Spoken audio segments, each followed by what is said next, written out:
consider to retire and wondering where it was going, to do what he's done in the back end of the year in the playoffs? What he's done has been phenomenal. I mean, beyond phenomenal. It's hard to put into words just how hard it is to do what he's done. Just look at history. It just has not been done too many times. It's been done a few times, and there's always similar ingredients. So why has he been able to do that? Well, the similar ingredients are a good team around him.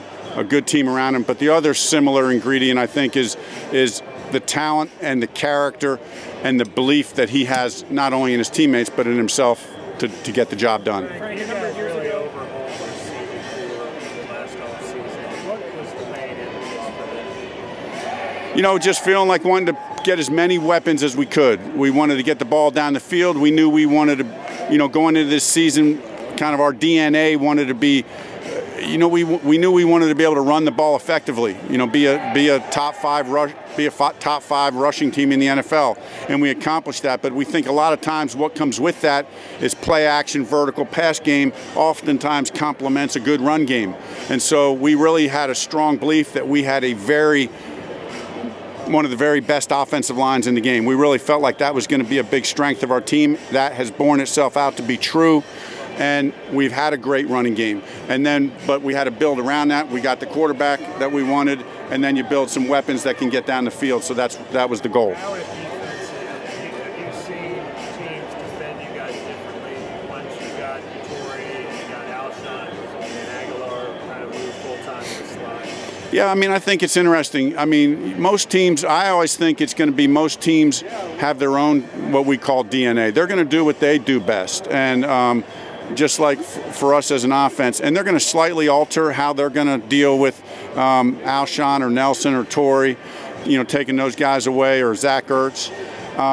But what we find is what we think is our strength is we're like the analogy that we've used is we're like a basketball team that doesn't have a 30-point scorer, but we got 5 guys who can beat you and 5 guys who can win the game. So, and they can all score.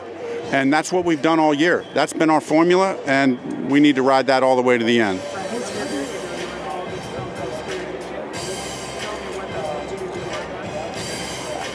Well, I think that when we talk about the spirit of the game, it's been especially rewarding this year seeing the players on our team.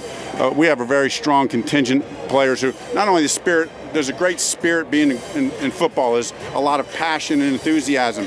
But the film that I was involved, Spirit of the Game, was talking more about your relationship with Christ and how that impacts how you play on the field. And so for me to be a part of that now, even as a coach, and see how it continues to influence and see the young players who, and in particular on our team, we have a very strong core of players who really help lead our team by the way they play, by the way they love and support each other, and just their work ethic day after day and their belief in one another. It's pretty dynamic.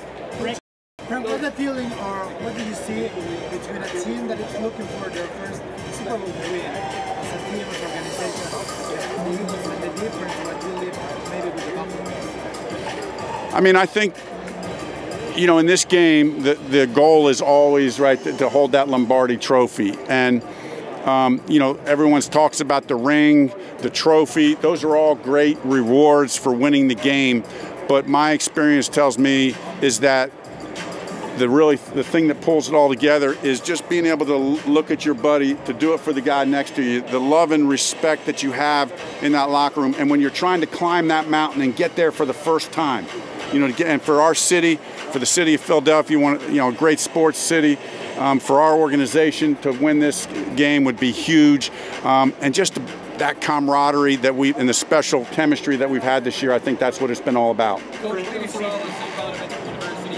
been the underdog before, you've led the greatest comeback in both college and NFL history. How have the Eagles treated this underdog stigma so far in the postseason? Well, obviously it's been working quite well for us. I mean, we're Philadelphia, we're the city of Rocky, all right? Rocky was always the I mean, it's the perfect role for us. I was even thinking it was a little bit like, you know, Rocky IV, you know, like I don't know, maybe the other side's Drago, you know, and I will crush you or whatever it is, you know. They're booing you here, so that actually work out well. You can turn them into cheers by the end. That's the goal. That is the goal right there. right? You know, oh yeah, it was. But that's what we do, and I think our players have embraced that. It suits us well. And Coach, last thing, with St. Bonaventure being in the greater Buffalo area, can I get a go Bills for everyone watching? Hey, go Buffalo! Thank you, Coach. Coach, what have you seen out of Carson the last 6 weeks? How has he handled not playing? I think he's handled it like the pro and the class act that he is. You know, going from when the injury first happens. There was a very real sense of, you know, it was a crushing blow, not only to him, but really to the whole city. And really the league in a sense. You know, when one of the star players of the league gets in, you know, you hate that. Whenever you're looking around, even as coaches, you see guys from another team get a season-ending injury, and you know what that means, and you hate it for that player. But I've just seen him kind of bounce back from his surgery, be in there with the quarterbacks every day, you know, as much as he can be, just watching tape with them and just talking through stuff. Those guys are very close. And then just seeing, to me, this has been the icing on the cake, just seeing his love and support of Nick and celebrating Nick's success as he's kind of taken over this team to take us to this point.